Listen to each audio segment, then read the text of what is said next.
morning. My name is Marlena Rice. I've been a member of this church for 43 years, and I love this church. And I was also at the march yesterday. How many of you attended a march yesterday? Claudia, you got to raise your hand. She's not raising her hand. She's not listening. It's okay. Many of us, congratulations. It's the beginning. For those who are gathered in the chapel, I urge you to actually turn off your phones.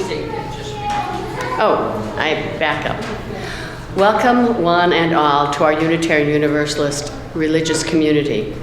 We welcome you, whoever you are, whatever tradition, gender, race, sexual orientation, social status, age, or any other identifying marker you represent. For those who are gathered in the chapel, I urge you to actually turn off your phone completely to free up bandwidth for the live stream. Our Wi-Fi is wobbly. We want to make sure our online community that they have the full experience, as full an experience as possible. If you need a little extra hearing support, we have assisted hearing devices at the usher station at the back of the chapel. Feel free to borrow one for the service. I'm going to turn off my watch now. Done. Our minister, Reverend Michelle, is away this week. We are very glad to welcome John Snodgrass back to our pulpit. John's offerings are always insightful. John will now offer a few words of welcome.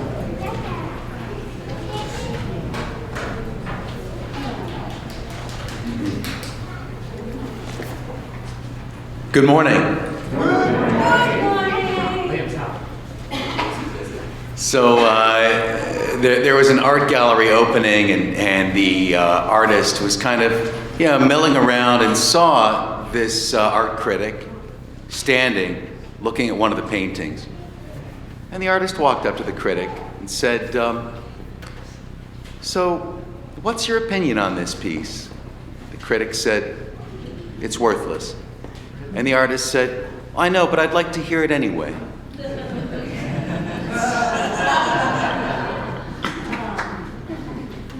Welcome. Welcome to this place which we make holy by our presence. These doors are open to all. Bring your brokenness and bring your power. Bring your early morning aches, your fatigue, and your energy. Bring your vulnerabilities and strengths, hopes and fears, for here you need not hide nor pretend, nor be anything other than who you are and who you are called to be. Come into this place where the ordinary is sanctified, where the human is celebrated, where compassion is strength. Welcome to this place. Together, we make it a holy place.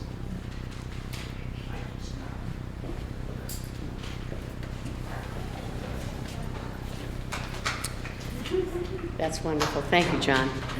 Our gathering music is found in the Gray Hymnal, number 34, Though I May Speak with Bravest Fire. Please rise in body and spirit, as Alan Mumar leads us in the singing.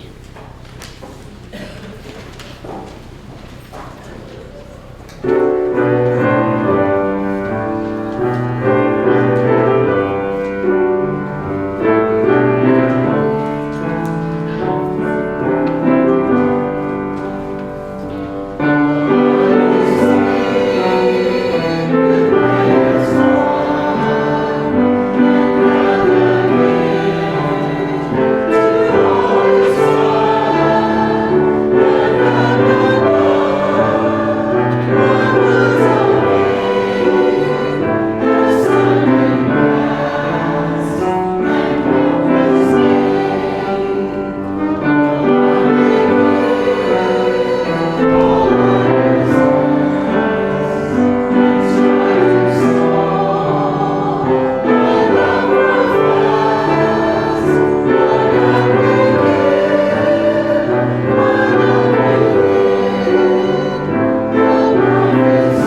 You may be seated. We move from a time of welcoming into centering as we employ the elements of water and fire to create the sacred space where we can be fully present. We begin with an acknowledgement of our church, that our church is built on holy ground, land that was nurtured and cultivated by those who occupied it before us. Sam? We offer this libation as our giveaway as we honor the struggle of all people seeking justice and peace. We seek the courage and wisdom to heal the wounds of the past and build a better future story together with all our neighbors and fellow creatures. It is our custom to gather to light the chalice. The chalice is a cup or vessel that symbolizes the gathering community and is a symbol of our Unitarian Universalist faith. Please join me in our chalice lighting words. We gather this hour as people of faith, with joys and sorrows, gifts and needs. We light this beacon of hope, sign of our quest for truth and meaning, in celebration of the life we share together. Each week we bring our whole selves into this sacred place. Our joys, concerns, sorrows. I invite you to come forward and place a stone or shell on the table labyrinth in recognition of all that you bring and all that you are. May we remember that we are called to heal and bring love to the broken places. Come now, and the music will play. And place your stones.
I place the final stone for those online with joys and sorrows and concerns you are embraced by this community.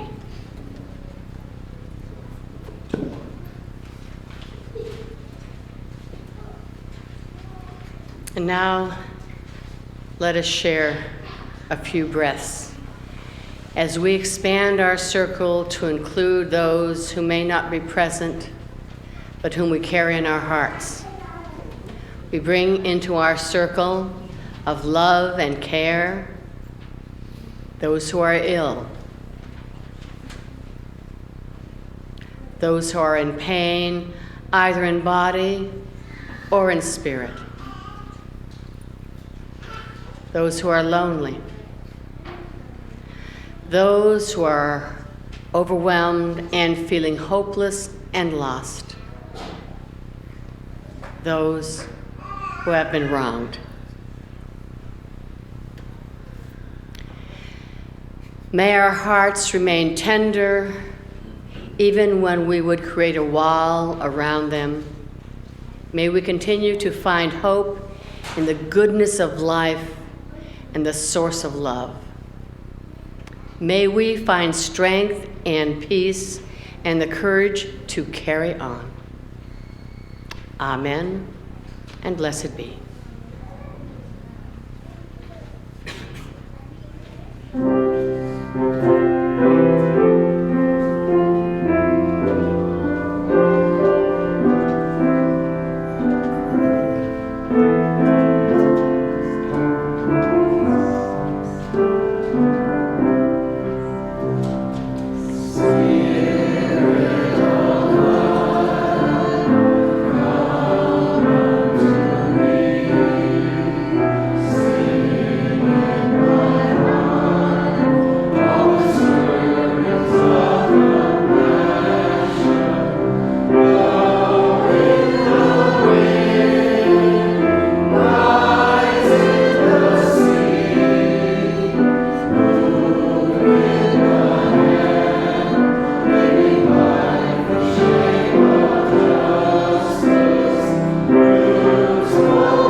Would the children like to come forward?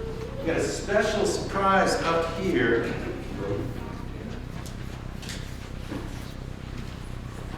Hello.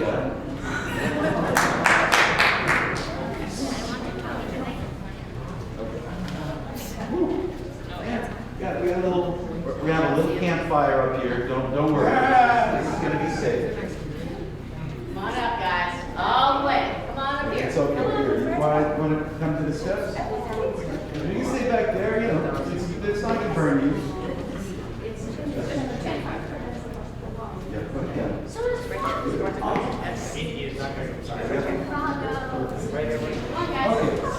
Okay. Good. So that's a great prize. Let's gather around this fire for a minute. It's okay. It's a pretend fire. It's not. Now, who here has been to a campfire before? And what's the most fun to cook at a campfire? All the things you can cook. What is it? Yeah. Marshmallows. That's right. And what tastes really good with marshmallows? Yeah. Graham cracker and what? Chocolate. That's right. And we call that s'mores. And that's when you take three things and you turn them into one thing. Right? You turn these three things into one really special thing. And it is fire. It's the campfire that enables us to do that. And I don't know if you ever tried to make s'mores at home. It is just not the same. But oh, all right. Yes, that's right. Down in the backyard, that can be a really good place. So, well, here's my question for you all today. What if you showed up at the camp out and you realized from the backyard, and you realized that you had left the marshmallows? What else do you think would be good in the middle of s'mores, in the middle of graham crackers and some melted chocolate? Yeah. Reese's. What do you think? Snodgrass. More chocolate. I Reese's. and somebody said Reese's peanut butter cup, and that's really good if you're like marshmallow intolerant. What would you put if you left the marshmallows?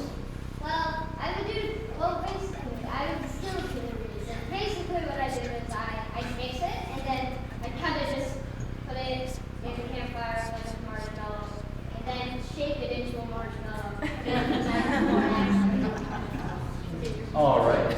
What about you? What would you put in? I would put it in I mean, I don't even eat s'mores because all my clothes are stained. Yeah. But if I had to,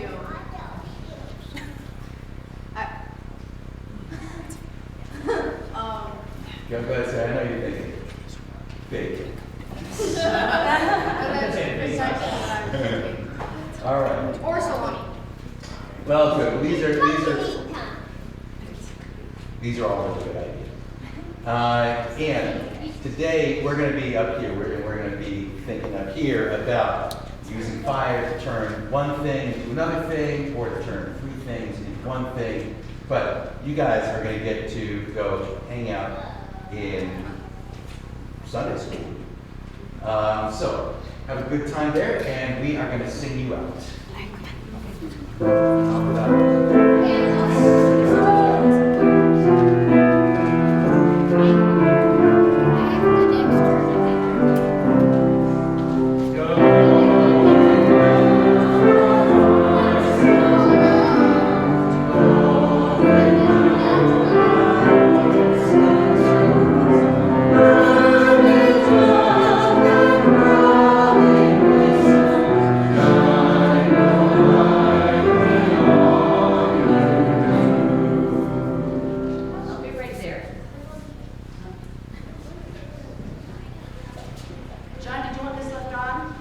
No, thank you. You can. I know I should have practiced fire safety. I was down there turning it off. I thought, maybe he wants it on. There you go. Okay. Our reading this morning comes from David H. Eaton, entitled A Common Destiny. You can find it at the back of the gray hymnal. It's number 557, or simply watch the screen up in front and respond with the italicized print if you're reading from the hymnal. Please note that we have changed the brothers and sisters to siblings to make the reading more inclusive. So you are the all, and I'm the one. All living substances, all substance of energy, being, and purpose are united and share the same destiny.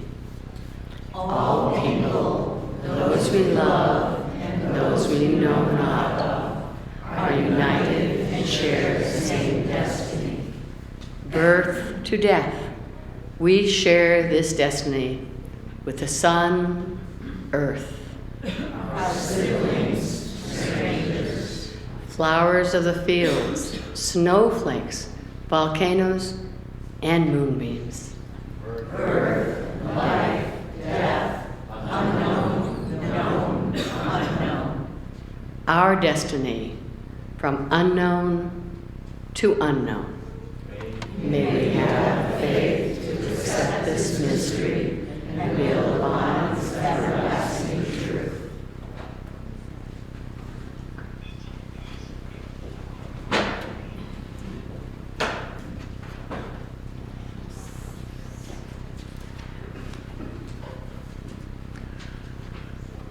One of the hardest parts of fatherhood is teaching your son how to build a fire.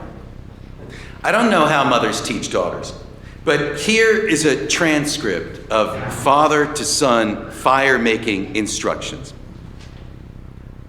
Okay, first see what I'm doing? Like this. No, like, look, see, and then now imagine it's like, okay, let's start again. First, you gotta think like a fire. No, not like, look, you see what I'm doing? See what I'm doing? Okay, then no, not like that, like this, see? And then it's, wait, you gotta slow down. No, wait, then and there, we got it, you see? That's the kind of instruction I received as a child from my dad.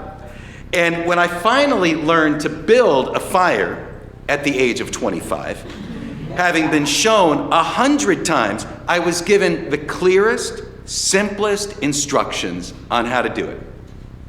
I was living in a trailer in Virginia in the forest with a construction crew, and there was a little wood stove in the trailer, and before the guys left me there alone for a week, the foreman said, "Look, kid, either you're gonna live or you're gonna die."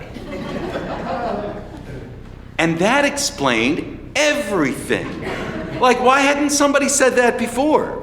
And that night, as the temperature dropped, I went to the furnace and I built my first fire. And it worked. Then the next morning, alone in a zillion miles of forest, I learned how to chop wood. The secret is, don't sink the axe into your shin. I had been shown this, but finally it became clear to me. Actually, I'm kidding. The real secret is levitation. Like, your feet need to float off the ground for this fleeting moment, and the axe blade falls toward the molten core of the planet Earth, dividing all of material existence into two sides. The blade stops on a tree stump, and whatever's been standing on top of the stump will just jump in half. All right, that's hard to explain. I have not taught my son how to chop wood yet. Maybe the secret, I think, is that you got to learn it from someone else's dad, because your own father will never put that axe in your hand. A campfire. Elizabeth calls it jungle TV, and I got to say, it's my favorite show.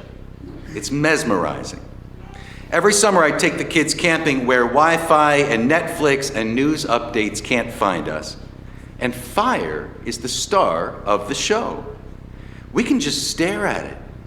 The shimmer of wood as it turns to glowing coals.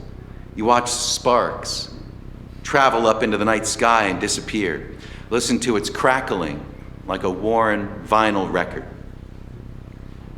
Actually, we don't hear the crackling because I play loud live recordings of classic rock bands, and man, Wheel in the Sky sure does seem profound by firelight. You realize you've been hypnotized for an hour. You lean back and you feel that cold blue starlight on your cheeks. The same constellations your ancestors stared at 100,000 years ago.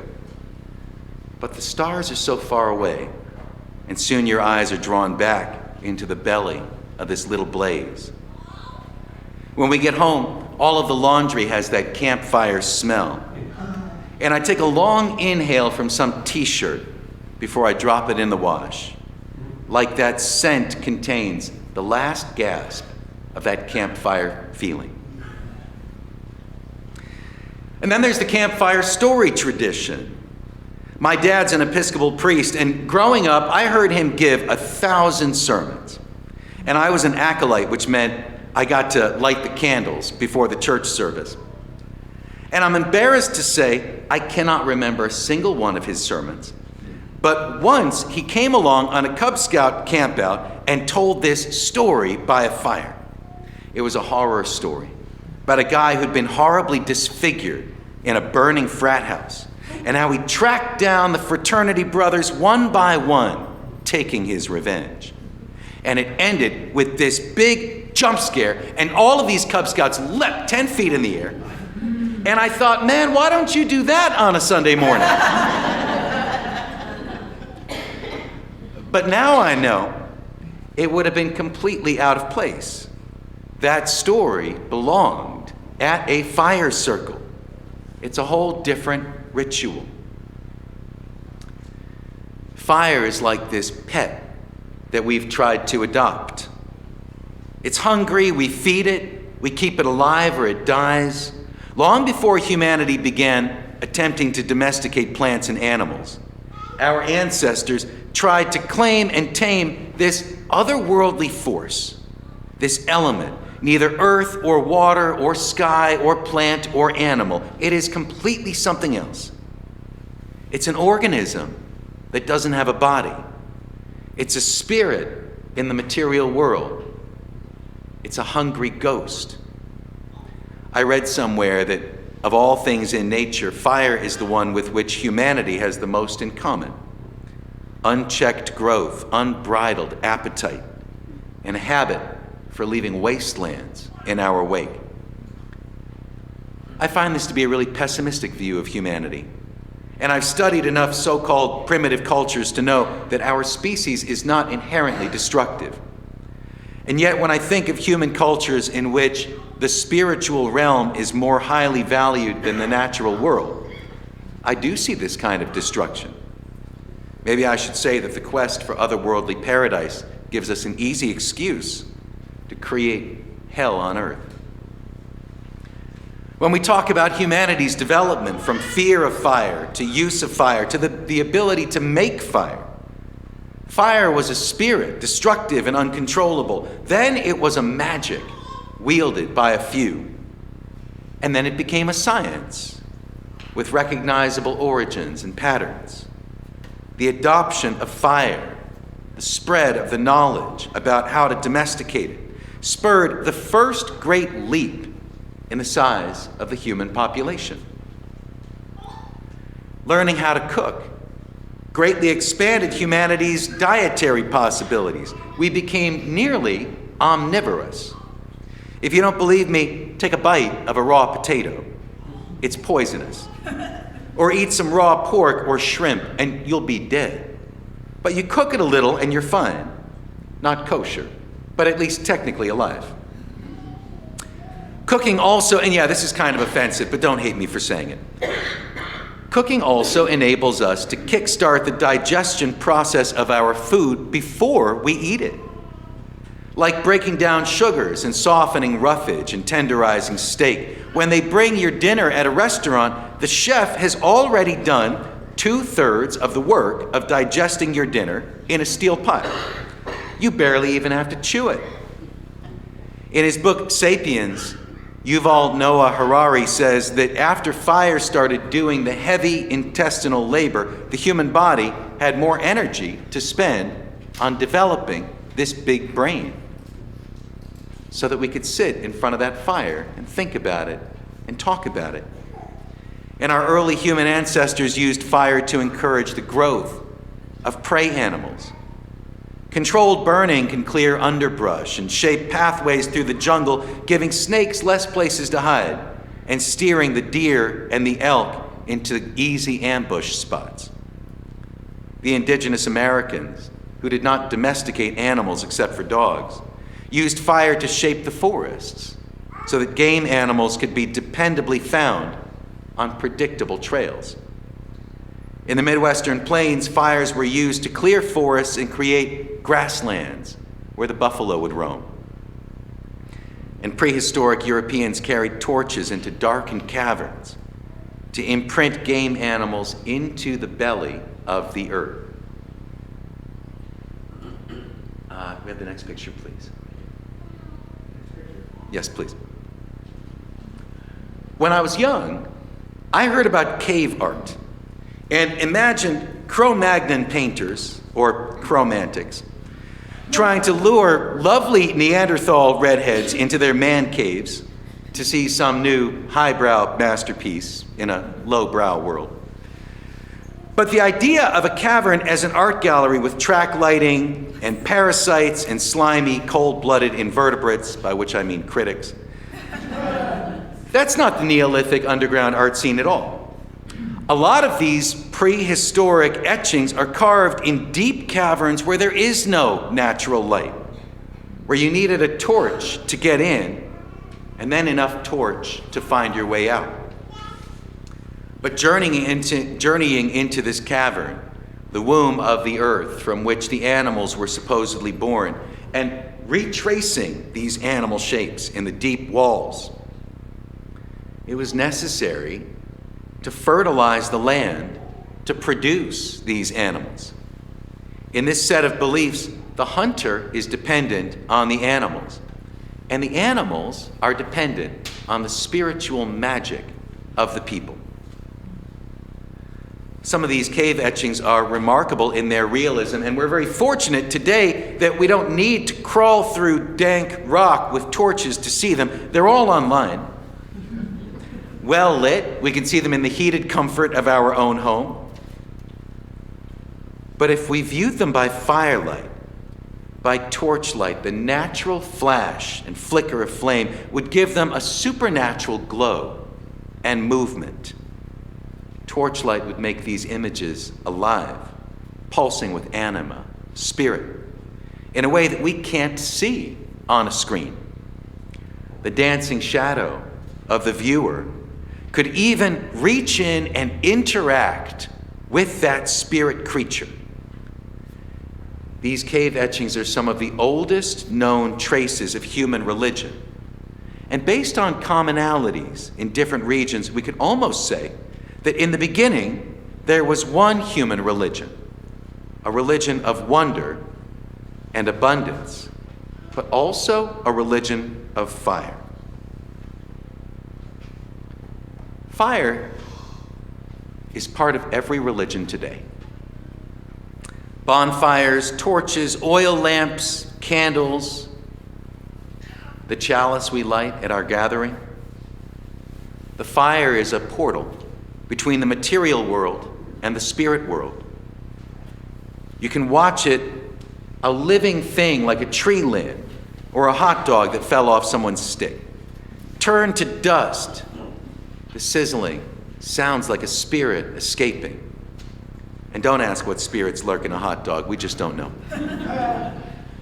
Something that had mass and weight and liquid is now powder, ash, and some element of it is drifting off into the sky and then vanishes. The Iroquois say that tobacco leaves that are picked just before a thunderstorm, when thrown into a fire, will produce a dancing smoke, a smoke that contains some of that lightning energy.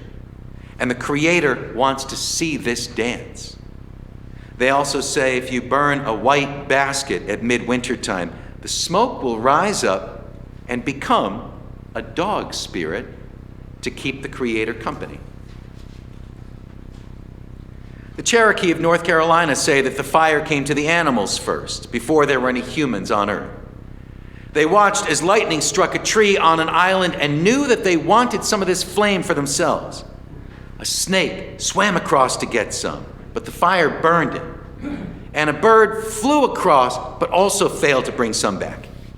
And these became the black snake and the raven.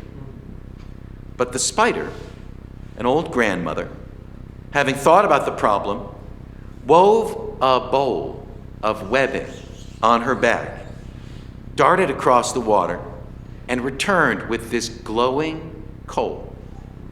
This is how the animals got fire, but it's also how they learned about tools and creative problem solving. And the humans learned this from the animals.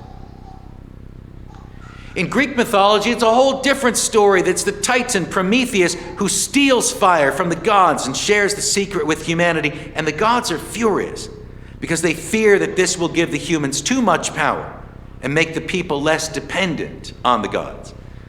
So Prometheus was punished. In Greek thought, the secret of fire is the secret of slash and burn farming and the secret of smelting bronze to make weapons. And these make humanity a dangerous threat to the rest of creation. Little did the Greek gods know that we'd eventually use fire to create lightning itself, electricity, giving us the power to determine the length of the day, to control the temperature of our homes, even to see through distant space and time in ways that even the Greek gods could never have imagined. I can turn on a TV and revisit the 1990s. And at the end of a long day of the disappointing 21st century, I spend some time relaxing in the past. Lately, we've been watching The Lethal Weapon film series. And everything bursts into flames eventually. That is the one immutable law of Lethal Weapon. All things will burst into flames. Cars, boats, cops, robbers, buildings, Martin's trailer, Roger's toilet, and by the third film, you just press play and the opening credits catch on fire. You don't even need story anymore, just spontaneous credit combustion. And by the end of the movie, spoiler alert, fire, everything. The end credits roll, and when they're done, one more scene, the guys just drive up to a building and it bursts into flames. And it's not Hollywood magic. The producers actually identified an old hotel in Florida, slated for demolition, and they blew it up. Anyway, we were watching this. And while we were watching this spectacle, our dog was watching us, staring into this cold blue light, mystified. Now, she didn't see a fire. She just saw us staring into this strange cold blue light. But somewhere in the world, a fire was burning to create that electricity. And thinking about it now, maybe I would have been just as happy sitting by a campfire, listening to someone tell the story of Lethal Weapon 3. It's hard teaching your kids to build a fire. They're so excited, but before you teach them to light it, you have to teach them to contain it. And before you teach them how to light it, you have to teach them how to put it out. And you got to teach them that we don't need to be terrified of fire, but we do need to respect it. Fire is a tool, and we use it. It's our favorite toy. We play with it. I tell my kids, don't play with fire. Mainly because I love playing with fire. Like, I just want to do it myself. It's an entity. We try to tame it, but all fire is wildfire. We never fully control it. Sometimes we fight it. Sometimes we lose. I've been hearing horror stories of wildfires lately. And when I do, I wonder, didn't we get this under control 500,000 years ago? No, we will never have fire under control. Fire is more powerful than we are. But when we learn to coexist with it, this otherworldly force, fire can still bring that magic and wonder into human life. Thank you.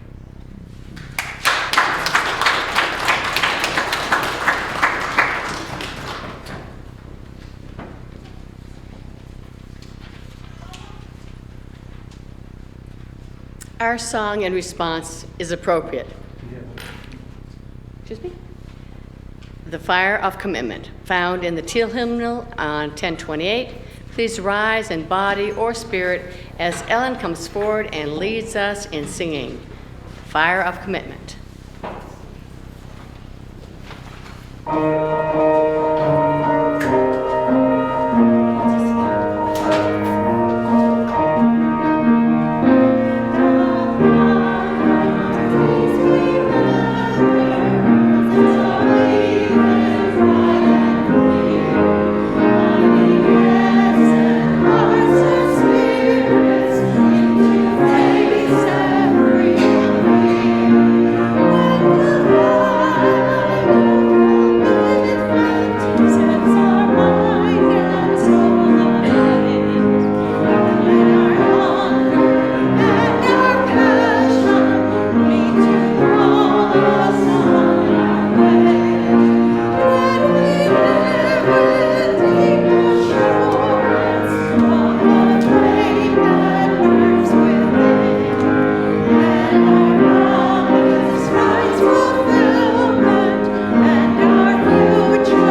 seated. Received.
In my coughing fit, this is such a wonderful church. I not only had someone come up and offer to finish for me, but someone else came up and offered me a lozenge. I mean, come on. Does it get better than that? No. Thank you all. We began our service with the lighting of the chalice, and now we extinguish the chalice, but not quench the flame, but return it to our individual hearts, strengthened by the time spent together, so that we can share our light with the world. Please join your voices with mine.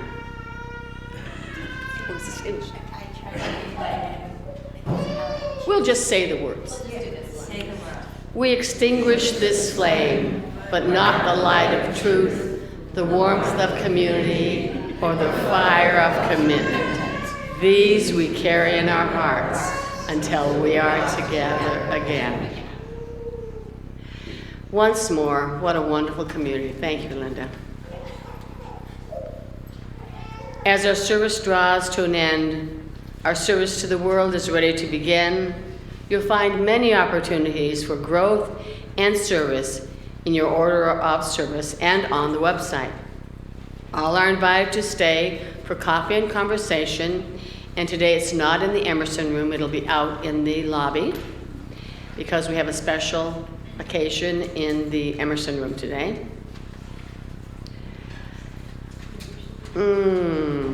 Okay. Parents, please remember to gather your children and bring them to coffee hour. There's a family-friendly zone in the Emerson room, and I believe it's still available. Rachel Allen will now tell us a bit about the afternoon's social somatic workshop. However, hi Rachel, come on up.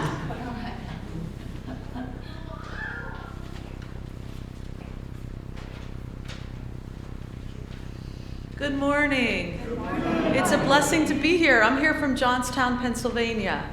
My name is Rachel Allen, and I'm a facilitator of Joanna Macy's work. Anybody familiar with Joanna Macy here?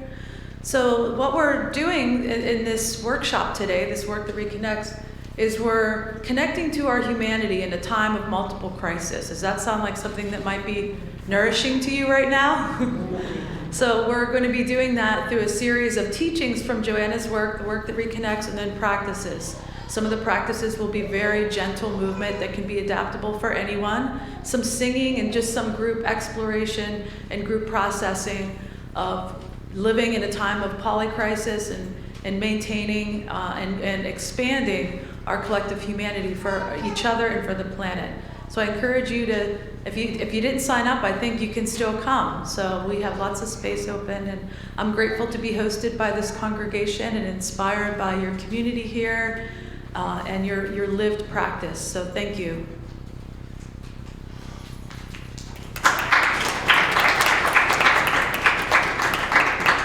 From what I've heard about what she does, you should all attend. It sounds wonderful. As part of our Easter Sunday service, there will be a time to dedicate children into our midst. If you have children or grandchildren that you would like to have dedicated, see Reverend Michelle after the service for information. I don't know if she's here. You can see me or someone else you think might be. Linda, you can see Linda, you can see me, you can see Ellen Muma, the singer. We can all help you. And now, please rise in body or spirit as we sing our closing blessing. Don't forget to twinkle your eyes and share smiles with one another during the third verse. Remain standing afterward for the benediction. Please rise.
All right.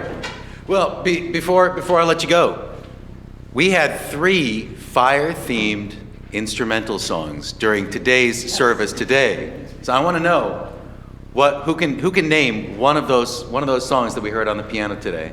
This girl is on fire. This girl is on fire, and someone said, "Light my fire." Can somebody get what? That's right, the fire of commitment. I was going to say because you did Springsteen, right? Right. That was Bruce Springsteen. I'm on fire. So that's really special. Thank you for doing that.